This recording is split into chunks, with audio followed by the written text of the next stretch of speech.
All right, so let me get this straight, Democrats. A man who spent his life fighting for causes he believed in just passed away. And instead of the moment being about honoring Jesse Jackson's legacy, what do we get?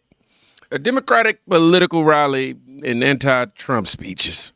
It was on a wintry night, January 6, 1919. Theodore Roosevelt died of an embolism coronary. When the word came back to the Vice President Meslin, he asked, how did he die? The answer responded back, he died in his sleep.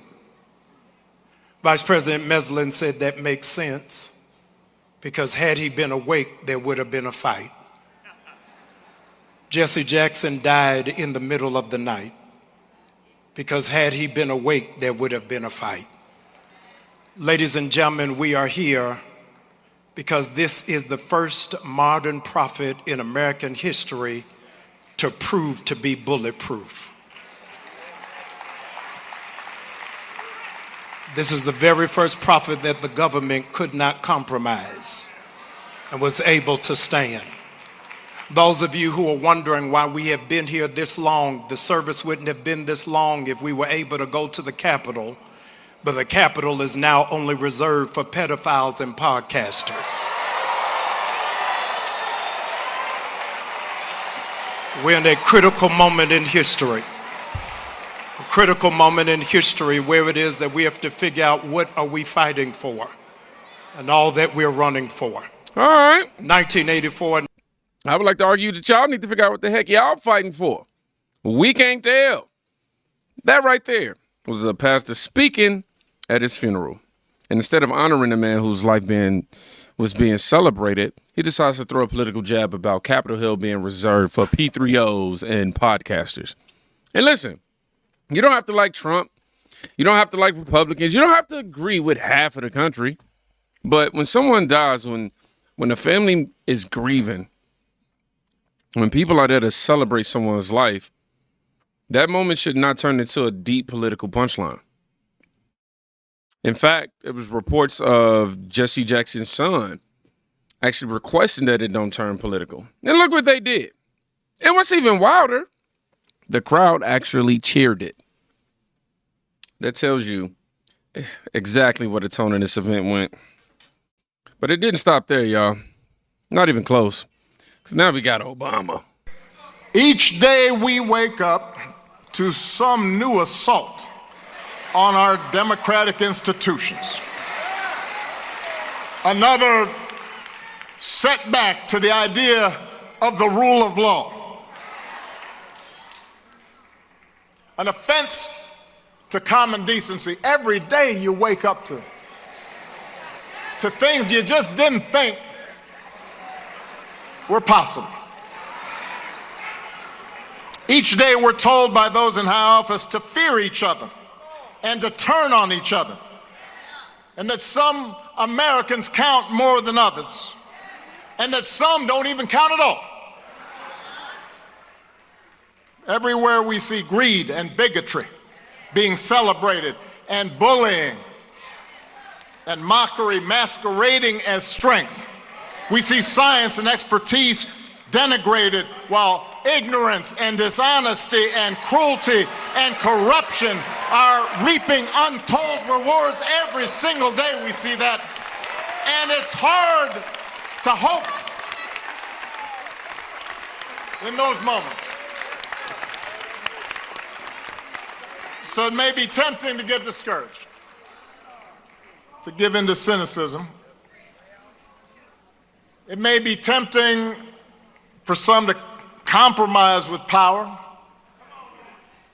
and grab what you can, or even for good people to maybe just put your head down and wait for the storm to pass. But this man, Reverend Jesse Louis Jackson, inspires us to take a harder path. His voice calls on each of us to be heralds of change, to be messengers of hope, to step forward and say, send me. Wherever we have a chance to make an impact, whether it's in our school, or our workplaces, or our neighborhoods, or our cities. Not for fame, not for glory, or because success is guaranteed, but because it gives our life purpose. Because it aligns with what our faith tells us God demands. And because if we don't step up, no one else will. Yeah, I can't do nothing about his head being cut off right now, y'all. My bad. How fortunate we were that Jesse Jackson answered that call. What a great debt we owe to him. May God bless Reverend Jackson. May he rest in eternal peace. God bless you.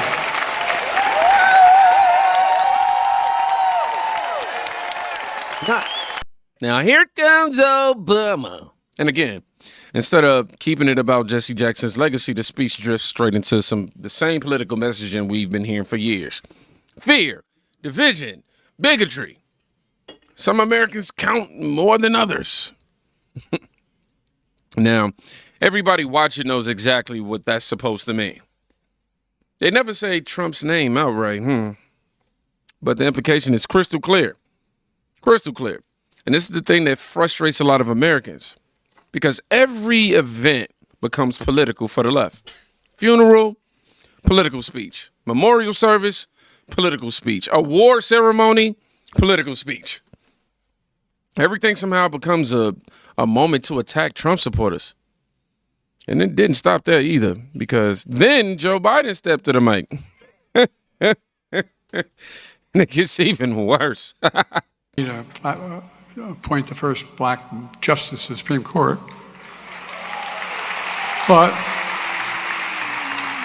And the Foreign Relations Committee. The real benefit of that was...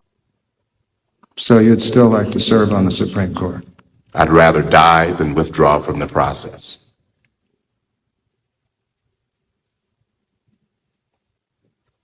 Not for the purpose of serving on the Supreme Court, but for the purpose of not being driven out of this process. I would not be scared. I don't like bullies. I've never run from bullies. I never cry uncle, and I'm not going to cry uncle today, whether I want to be on the Supreme Court or not. Appoint the first black justice to the Supreme Court. Huh? Oh, really? Y'all see what he said, and y'all seen that throwback footage get played. It says Joe Biden openly lies and says he appointed the first black Supreme Court justice at Jesse Jackson's funeral. Fact check. The first black Supreme Court justice was Thurgood Marshall in 1967. Biden is famous for trying to remove Justice Clarence Thomas from being approved to SCOTUS. I'm just saying, this is one of those moments where you sit back and go, did he really just say that? Joe Biden standing at a funeral in front of a national audience claiming he helped appoint the first black Supreme Court justice, which is just factually wrong. Like, it's wrong. That was Thurgood Marshall, 1967. 4 years after my OG was born, my mom. Yeah, man. Before Biden was even in the Senate. And this is the problem. You have a moment that's supposed to be about honoring someone's life, and instead it becomes a mixture of political speeches and historical inaccuracies. I'll say this, though. The internet caught it instantly. But the moment that really made people stop and rewind was this one. There's bad times like now. We're in a tough spot, folks. We got an administration that doesn't share any of the values that we have. And I don't think I'm exaggerating a little bit. So, there's bad times like now. You don't think you're exaggerating a little bit? Listen carefully what he said. We have an administration that doesn't share any of our values. Now, the funny part is, depending on who you ask, that line might actually be the most honest moment in the entire speech. Because if you're talking about values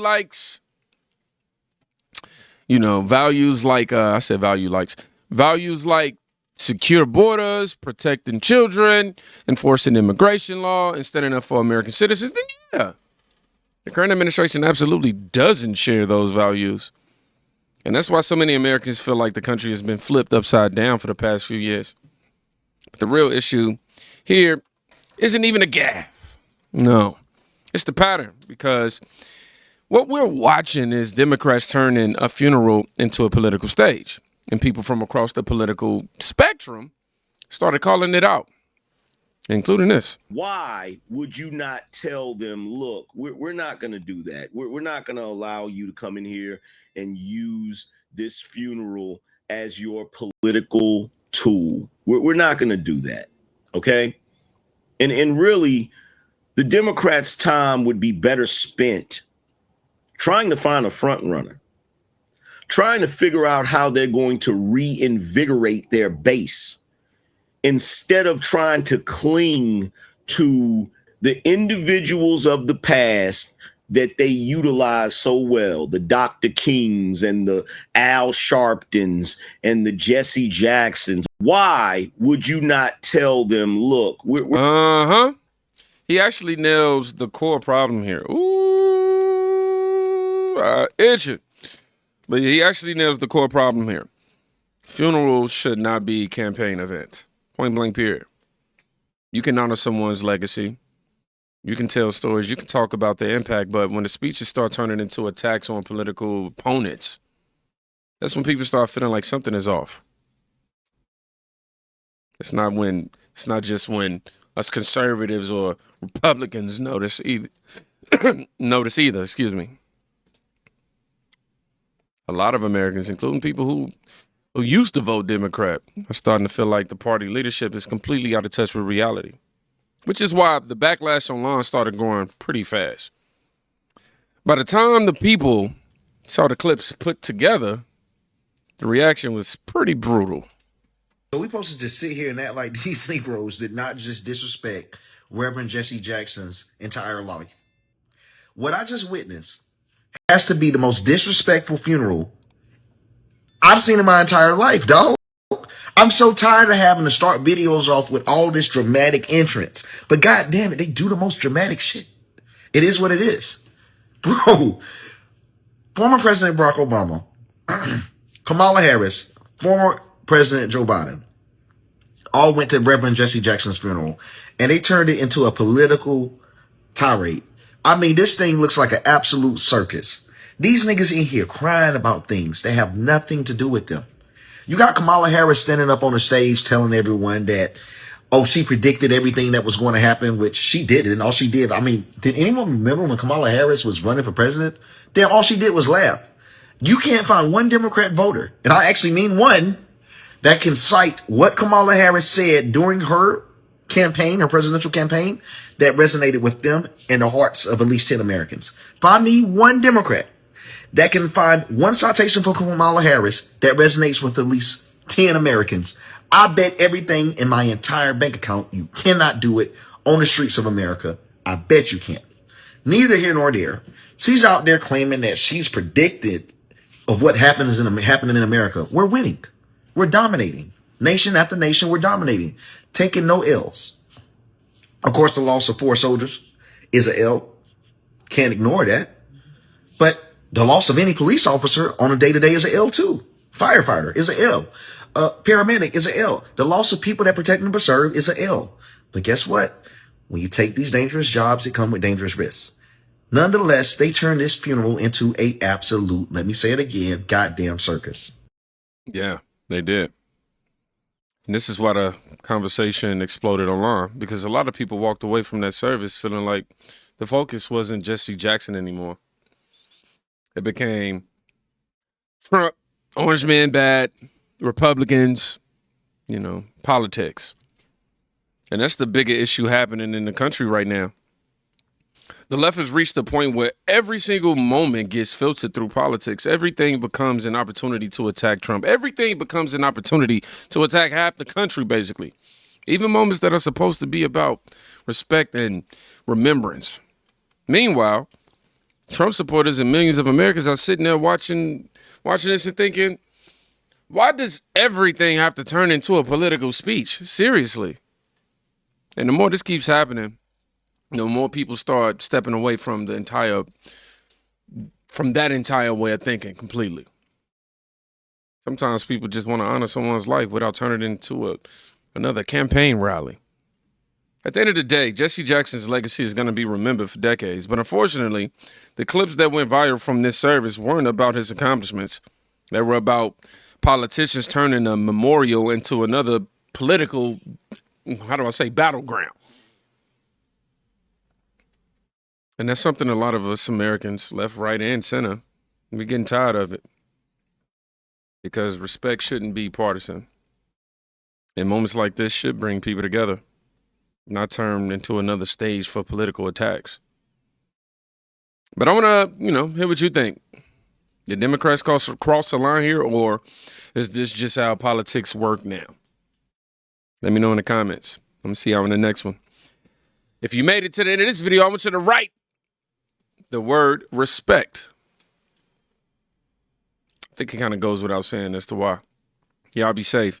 Oh, and I be finding it so ironic, the people who be commenting, and I don't mind it. I don't get bothered by it at all. Some of y'all be like, I refuse to write the word that you told me to write.